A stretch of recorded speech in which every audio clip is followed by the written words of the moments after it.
I'm Sam Colangelo. I'm drafted by the Anaheim Ducks, and I'm coming on the I Only Touch Greatness podcast. My name is Gunnar Fontaine. I got drafted by Nashville Predators, and I'm coming on the I Only Touch Greatness podcast. The #1 sports podcast in Vancouver with Ryan Hayes and Big Mike. Ryan Hayes and Big Mike. I Only Touch Greatness podcast.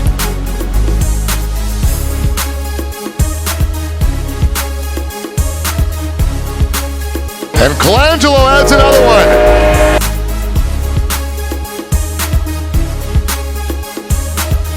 Colangelo trying to regain steam in the puck with 8:48 to go in a 1-1 game in the first. Good pace developing in this one. Here's Owen Power now. Some room to the net. Ryan Hayes and Big Mike are taking over the podcast scene in Vancouver. Get down or lay down. Here we go. Colangelo. Score! Right side to Fontaine. This is the slot. I Only Touch Greatness podcast with Ryan Hayes and Big Mike. We are going live. Gunnar Wolfe Fontaine in overtime. Fontaine has had a lot of memories in a steel sweater. He's close to making another curls. Fontaine rips it. He scores. Hey, Gunnar, Wolfe, and Sam, thank you very much, man, for taking your guys' time today and coming on for us. We really appreciate it. Yeah, thanks for having us. We're just going to ask you guys a bunch of questions about hockey, obviously. Yeah. What made you guys get into hockey in the first place, and did you guys play any other sports growing up? I guess I'll go first. Yeah, I mean, my dad played hockey, and then he raised my cousin. He was 26. He coached him growing up, so I was on skates, and I think I was like 13, 14 months old. And then, I played lacrosse. I mean, I tried pretty much every sport. And then I played baseball, lacrosse, and hockey pretty seriously, then lacrosse and hockey. I played lacrosse up until like the middle of my high school years, and I quit. Focus on getting in the gym more and stuff for hockey. But, yeah, I mean, I played those two sports really competitively. Yeah, and for me, I just kind of started playing hockey right when I started walking. I started skating at 2 years old. But I just did that because my older sisters were playing before me. My older sister really just tried every sport and fell in love with hockey, so it kind of just got passed along with us. And for me, growing up, it was always hockey, lacrosse, and baseball for me. But I started taking lacrosse more seriously than baseball, so I quit baseball. And then obviously now it's just hockey. Yeah, we get lacrosse and hockey a lot. I chose the lacrosse route, but definitely made the wrong decision. There's no money in lacrosse, and I didn't go anywhere in lacrosse either. Any nicknames, and what's your favorite jersey numbers? So my favorite jersey number is 16. Been that pretty much my whole life. I guess my teammates call me like Sammy, like a couple kids call me Cogs. Banger. But other than that, no, not really. What were you saying? What were you saying there? What were you calling him? I call him Langer. He doesn't really like that one, though. No, I don't like that one.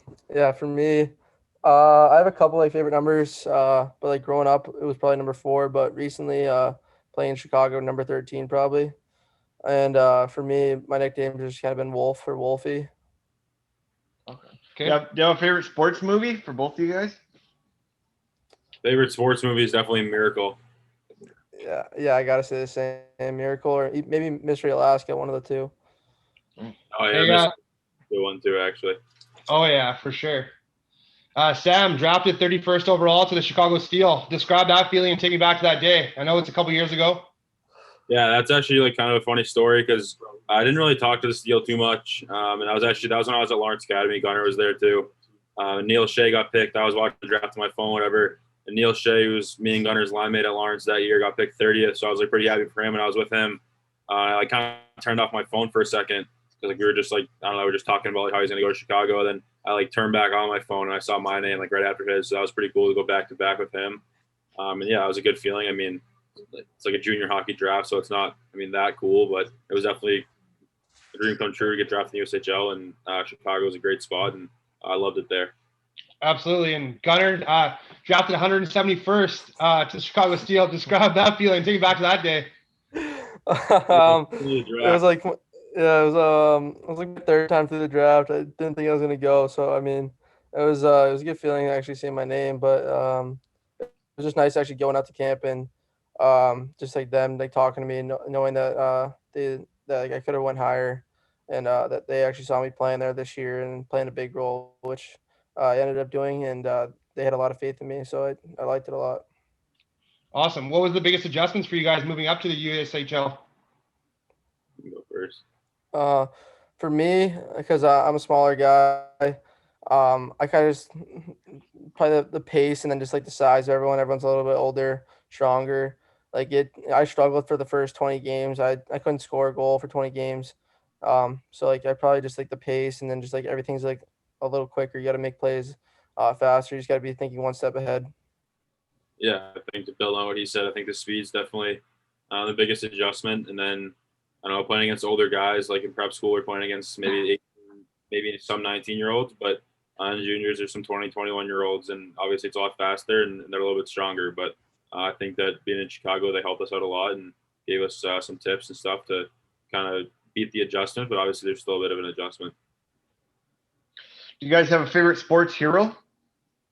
I think like in hockey, Sidney Crosby is kind of like my favorite player growing up, and then outside of that, probably Michael Jordan. Okay.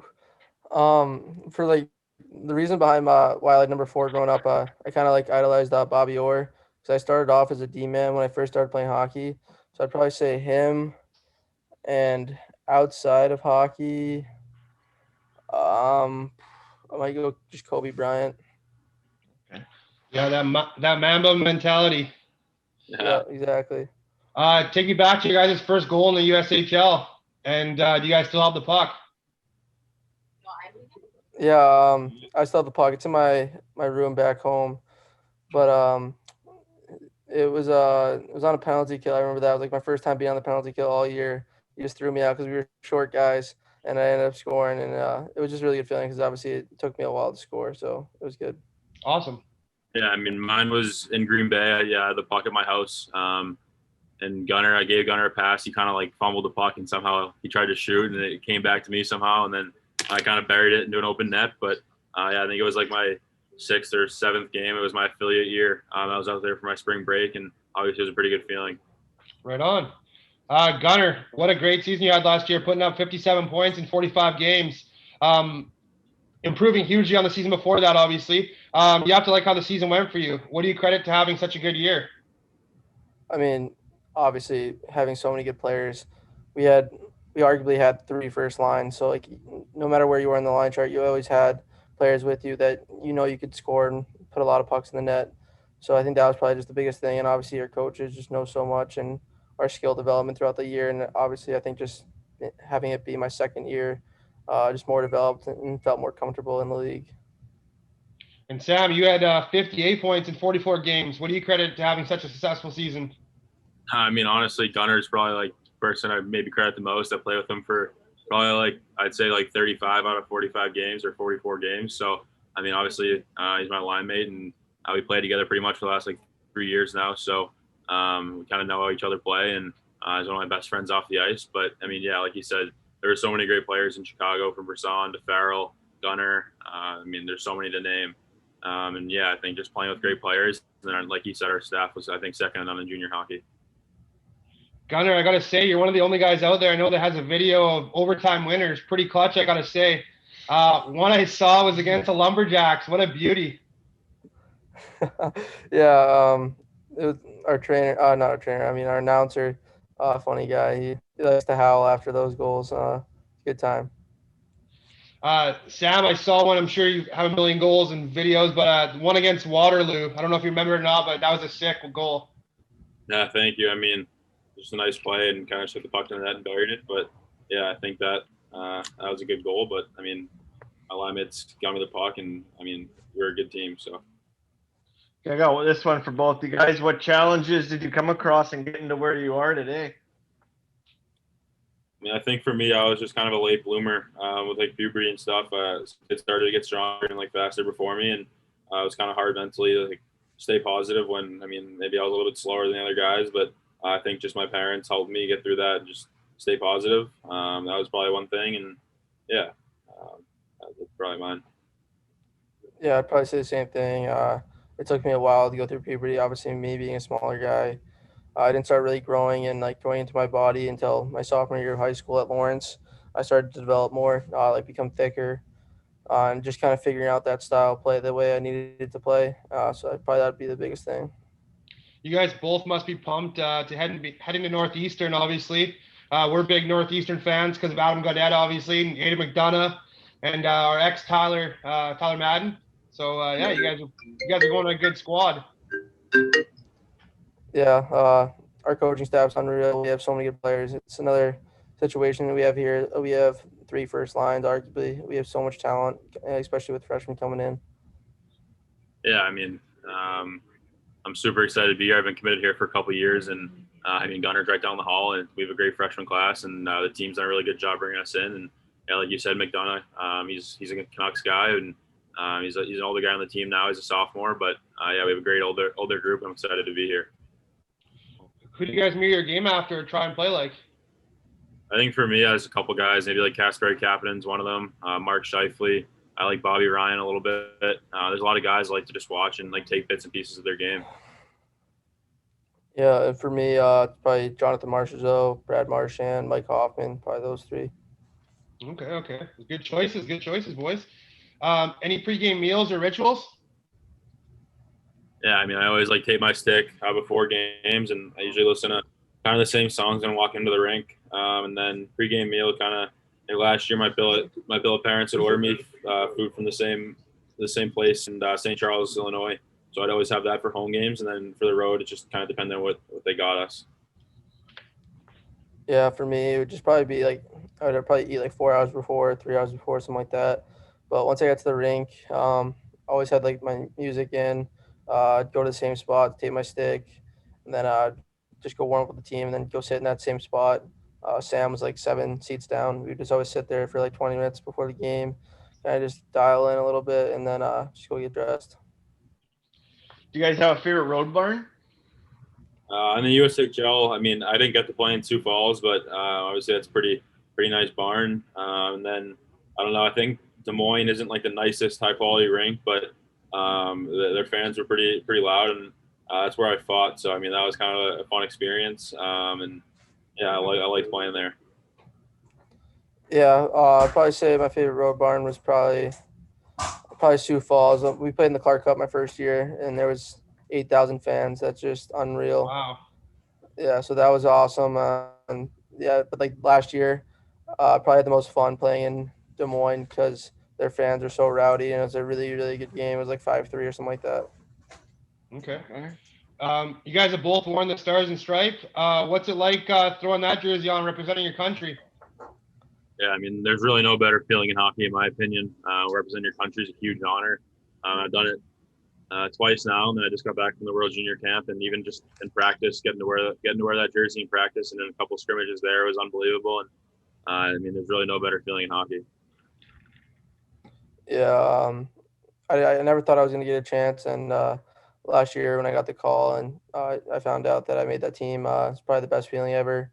And yeah, like when Sam said, when we showed up for that first practice and I saw like the jersey hanging there, it gave me chills. And then especially every time I put it on before a game, it just got me pumped up. And like you're looking down at the jersey, you hear the national anthem going, you're ready, like you're ready to go to war. It was awesome. I can't imagine, man. What's your favorite? What's your go-to celly? I don't know. Maybe for me, just like scooping the ice a little bit. Maybe the bow and arrow. I don't know. Yeah, for me, it'd probably either be bow and arrow or probably jumping in the glass. Okay. You guys were talking about it on the radio today about if people ever get hurt from jumping into the glass. Have you ever seen that one video of a guy that the glass fell out and he went right through the glass? Yeah, I have seen that video. It's actually hilarious. I haven't. Black tape or white tape? I mean, I switch it up sometimes, but last year I was pretty much white the whole year. Yeah, I used black for the last 2 years. Yeah, I always go white is for me. Sometimes at one time I even Sharpie drew in a puck and colored it in with so it looked like I had a puck on my stick. And then when I had it, At all looked like times. two. Yeah, good times. What do you guys have in your headphones say before game, or what do you listen to before the game time? For me, it was all like just random. It'd be my playlist. But for the most part, it'd probably be rap or like some pretty just like chill music, just to like kind of calm me down, just get my mind off the game for a bit, and just like Yeah, settle down.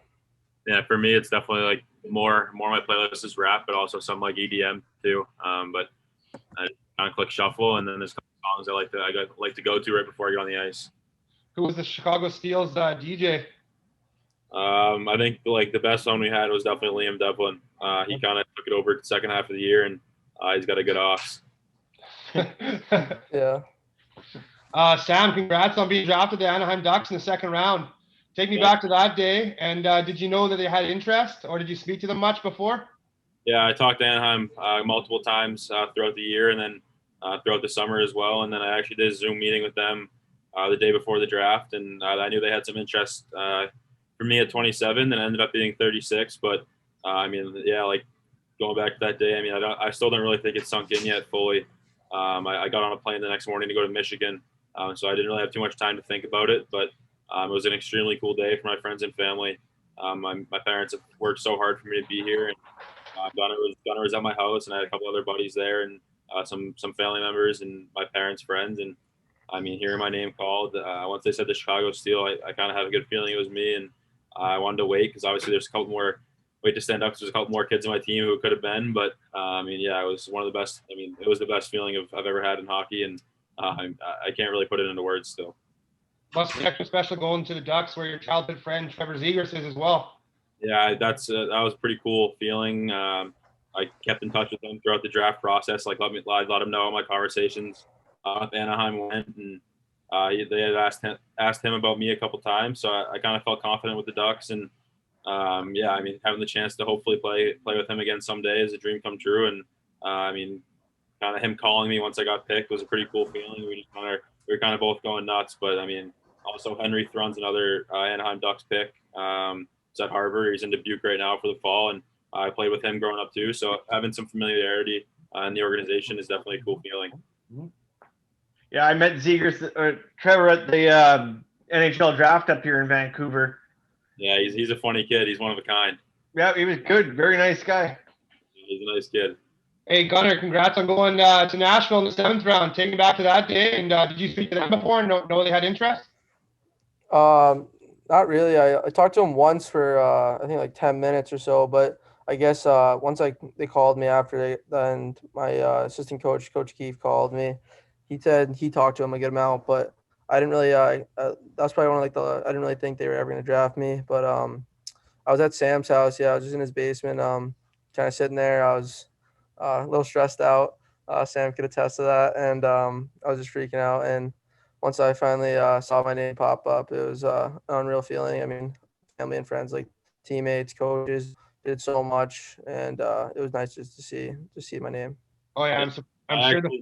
I actually knew for like about 45 minutes before Gunnar got picked that they were going to pick him. Like, our advisor was at my house, and the NHL like sent me all the team's hats just in case I went in the first round, or just to have something from the team that I got picked by when I got drafted. And he texted me across the room. Gunnar was sitting right next to me to go upstairs and get the Nashville hat. So I went upstairs. I brought it back down and hit it. I hit it from Gunnar for like 35 minutes, and then that's awesome. That's a great story. Right as it was gutless. I saw his name like on the screen. I just handed him the hat, and obviously it was a pretty cool feeling for both of us. Absolutely, that's awesome. Yeah, that's a pretty good story. We'll have to keep that one. And you're going to a hell of a team like Nashville, to their top contending franchise every year kind of thing. You got a nice guy like Duncan there on defense. Yeah, that's for sure. Happy to be there. They brought your name up a ton, Gunnar, during the draft, saying you had the greatest hockey name in the draft. It was like all over. I don't know in the States, but in Canada. What's some of the weirdest questions you guys got from the scouts and GMs? I mean, I had to compare myself to an animal once and like say I had to choose one. So I was kind of caught off guard by that. I didn't really know what to say. That was a weird one. And then, I mean, they were just kind of trying to get to know you as a person, like kind of deeply, and ask some weird questions. But I mean, that one probably stuck out the most. Yeah, for me, I didn't really have that many weird ones. I would just have a couple where they put you in a scenario and you have to like kind of pick which scenario you want to like go with, or I maybe had one like it was like what was like the like when a friendship or like when someone like a friend like betrayed you or something like that, and what'd you do about it? Which was like a really weird one. I wasn't expecting that. Hey, what was your answer for that animal one? I said I was a shark. Okay. I'm sitting here as you're saying that, thinking about what the hell I would answer that. It took me a couple minutes to like come up with something. When they first asked me, I honestly had no idea what to say, but I just kind of like thought of the basic animals, and then that one came to mind. So We had a weird one yesterday. I know. It was, if your house was on fire and you could only save your mom or save your dad, who do you save? yeah, that was definitely one of them. Then I got that actually, and then they'd always ask like whether you hate losing or love winning more, and maybe they make you feel like there's a right answer that they want to hear. But yeah, I mean that's definitely a hard one. And then there's probably a couple more they can't come to mind right now. Yeah, Jackson Coons, the Canucks draft pick. He one of his was if the whole team's out drinking at a pub after a win, celebrating, and you guys got practice in the morning, but the curfew's 11 o'clock, and a couple of the guys are staying. Do you leave or do you stay? Yeah, I got that one pretty much from like every single team. Oh, really? Oh, yeah. Okay. Yeah, it's a common one. Yeah, what's the right answer there? If the whole team's staying, you got to be a part of the boys. But I mean, if it's just like one or two guys, you got to work out the next morning. You should go home. But the whole team's out, and my opinion, like I think you should stay out with the boys and be a part of the team. Yep, that's what I would have thought. How would you guys describe your guys' game? I think I'm a skilled winger. Loves to shoot the puck, but also takes a lot of pride in setting up his teammates. I think I can play 200 feet of the ice, and I'm good in the D zone as well. But yeah, I think my bread and butter is the offensive zone. Yeah, I'd probably say the same thing. A winger just likes to shoot the puck, but I think just like my speed and like my hockey IQ is like my biggest features. Hey guys, we can't thank you guys enough for taking your guys' time today and coming on for us. We really appreciate it. Yeah, we know you guys are going far in hockey, and we can't wait to cheer you guys on for the rest of your guys' careers. Thank you. I appreciate it. Hey, Yes, thank you for so that. much for having us.